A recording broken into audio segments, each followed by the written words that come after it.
Excellence, voilà quelques jours que vous êtes à la tête du gouvernement du Niger. Alors, quel est votre message à l'endroit de la communauté nigérienne d'une manière générale? Écoutez, je voudrais d'abord la féliciter et la remercier de l'élévation d'esprit dont elle a fait preuve. Notre peuple a démontré qu'il est très mûr, qu'il a fait le choix de défendre sa souveraineté.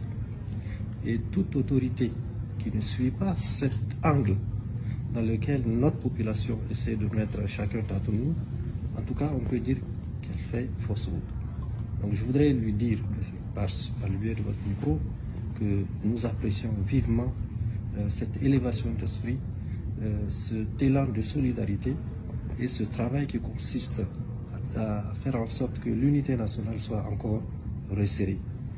Il faut qu'elle fasse confiance aux nouvelles autorités parce que nous avons inscrit nos actions dans le sens de la servir en toute intégrité, de la servir en toute compétence, mais aussi en travaillant sur la notion fondamentale de notre patriotisme. Donc j'ai foi en elle et avec l'aide de Dieu, Inch'Allah, nous allons nous en sortir. En tant que chef de gouvernement, avec tout cet embargo qu'on a imposé à notre pays, est-ce que vous n'êtes pas inquiet quant à la gestion?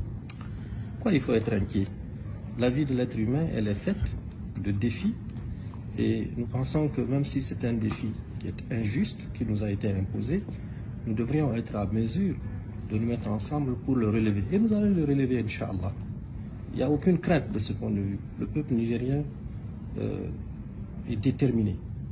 Et je pense que sous la houlette du chef de l'État et de toute l'équipe autour de lui, avec le soutien de toute notre population, mais surtout avec l'aide de Dieu, ça ira, Inch'Allah. Une dernière question, on va dire qu'à partir d'aujourd'hui, une délégation du Nigeria qui est venue, vous l'avez accueilli, le chef de l'État aussi.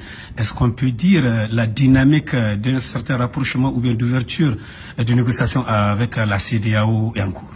Écoutez, avant même que cette délégation ne vienne, le chef de l'État a clairement dit qu'il n'a jamais été fermé.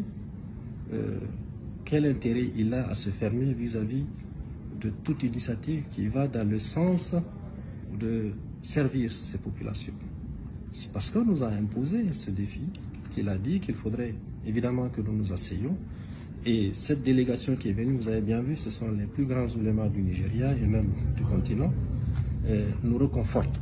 Ça nous réconforte parce qu'ils sont le porte-voix d'un compartiment de la société nigériane. Au-delà de ça, vous avez même les parlementaires nigérians qui se sont réunis et qui ont clairement dit leur désapprobation sur toute idée de venir attaquer notre pays. Mais il n'y a pas que les parlementaires et les oulémas.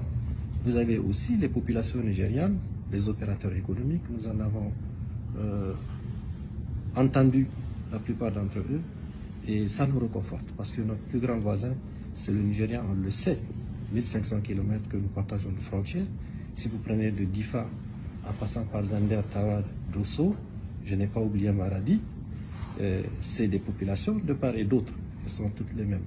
Donc nous avons tout intérêt à travailler, à sauvegarder cette relation qui est extrêmement importante, qui est historique, et évidemment que cette organisation qui s'appelle Communauté économique des États de l'Afrique de l'Ouest puisse travailler sur des questions purement économiques d'abord, parce que le principe fondamental de solidarité, c'est de travailler à permettre à tous les États qui ont accepté cette intégration de pouvoir faire en sorte de créer les conditions de richesse un peu partout et distribuer, de faire en sorte que chacun des pays bénéficie de cette solidarité.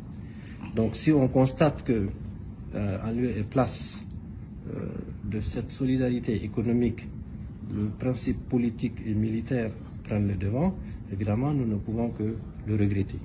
Mais encore une fois, nous avons une tradition, vous le savez, au Niger, d'humilité.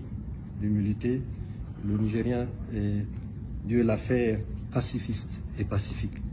Et nous voudrions très rapidement qu'une solution soit trouvée et puis que notre pays reprenne une vie normale. Merci, Excellence. Merci. N'oubliez surtout pas de vous abonner et d'activer la cloche de notification pour ne rater aucune de nos prochaines vidéos.